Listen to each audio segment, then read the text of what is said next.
Bonjour à tous et merci de nous suivre pour ce flash d'information. Le président de la République, Alassane Ouattara, était hier à Séguéla, hier vendredi, dans le cadre des obsèques du président de l'Assemblée nationale, Amadou Soumaoro. Une fois sur place, il a pris part à la prière mortuaire qui s'est tenue à la grande mosquée de Séguéla, où des bénédictions ont été dites pour le repos de l'âme de celui que l'on surnommait le Tchamba. Et toujours du côté de Séguéla, les populations du Woroba très affectées par le décès du défunt président de l'Assemblée nationale, Amadou Soumaoro, et dans ce moment de tristesse, les autres communautés affirment leur soutien justement au peuple Koyaka endeuillé. Les peuples Sénoufo, Ouahébron et autres communautés ont exprimé leur regret d'avoir perdu un grand homme. On retrouve Konaté Moussa. 11 h ce vendredi 13 mai, à la mosquée principale de Séguéla, on se bouscule pour avoir accès, lieu où se tiendra la dernière prière pour le défunt président de l'Assemblée nationale.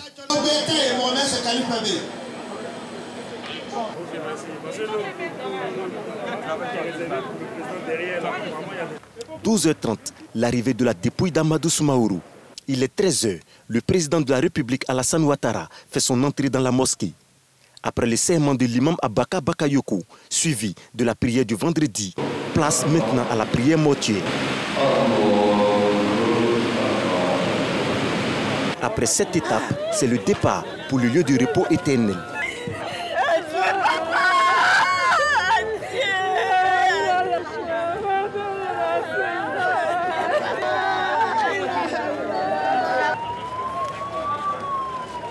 C'est ici, dans la cour familiale, que Amadou Soumaoro va reposer à jamais. Comme il fallait s'y attendre, la dépouille est bloquée à l'entrée par les alliés Sénoufo.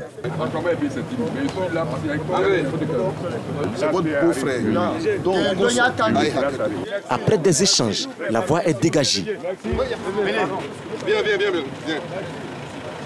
Dans l'enceinte du domicile, Amadou Soumaoro reçoit les derniers honneurs militaires.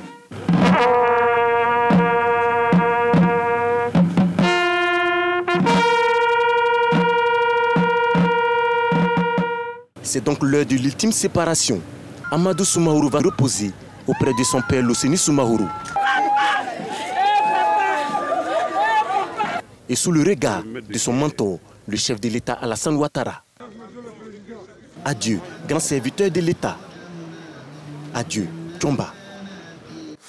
Voilà l'ancien président de l'Assemblée nationale qui repose désormais à Séguéla sur la terre de ses ancêtres. L'actualité, vous la connaissez, c'est également la COP15 et un rapport avec cette actualité. Sachez que le projet du Fonds pour l'environnement mondial vise à la restauration des mangroves dans le village de Marchou, situé à Bergerville. Les populations ont reçu les visites du président directeur général du Fonds pour l'environnement mondial qui appelle donc à agir en faveur de la pérennisation des écosystèmes de la mangrove dans la conservation de l'environnement. Nous y reviendrons dans nos prochaines éditions. La ministre de l'Éducation nationale et de l'alphabétisation, Mariette Toukoné, a procédé au lancement officiel des travaux de construction du lycée de jeunes filles de Daloa, un lycée d'excellence avec internat qui va accueillir dans 15 mois plus de 1500 jeunes filles de la région du Haut-Sassandra. Dans l'actualité internationale, au Niger, 6 officiers viennent d'être radiés de l'armée. Le tribunal militaire les accuse d'être impliqués dans la tentative présumée de coup d'État dans la nuit du 30 au 31 mars 2021 contre le régime de Mahamadou Issoufou, 48 heures avant l'investiture du nouveau président élu Mohamed Bazoum. Le chef d'état-major des armées nigériennes, le général Salifou Modi, a mis donc fin à leurs fonctions. Puis toujours dans l'actualité internationale concernant bien sûr le Mali, l'actualité dans ce pays, ce qu'il faut savoir, c'est qu'une manifestation de soutien aux autorités de transition a eu lieu hier vendredi dans l'après-midi à la place de l'Indépendance à Bamako à l'initiative des organisations proches du gouvernement.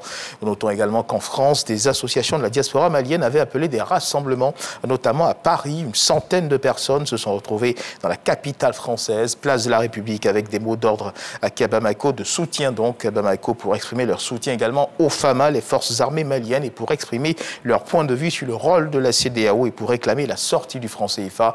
Justement, en rapport avec cette actualité, des mots d'ordre qui ne sont pas toujours partagés, qui ne font pas donc l'unanimité parmi la diaspora. Certains ressortissants maliens vivant en Europe soutiennent sans ambiguïté les forces armées maliennes, mais n'adhèrent pas aux autres revendications comme la sortie du franc CFA ou de la CEDEAO. Et on termine ce tour du monde de l'actualité internationale aux États-Unis, où ce samedi, des milliers de manifestants sont attendus pour défendre le droit à l'avortement menacé par la Cour suprême qui semble prête à revenir en arrière 50 ans après sa décision historique de protéger l'interruption volontaire de grossesse. De grandes marches sont prévues à Washington, New York, à Chicago, Austin et Los Angeles, selon les organisateurs de cette journée d'action. Voilà qui marque la fin de ce flash d'information. Merci de nous avoir suivis. Je vous retrouve à 13h pour le journal.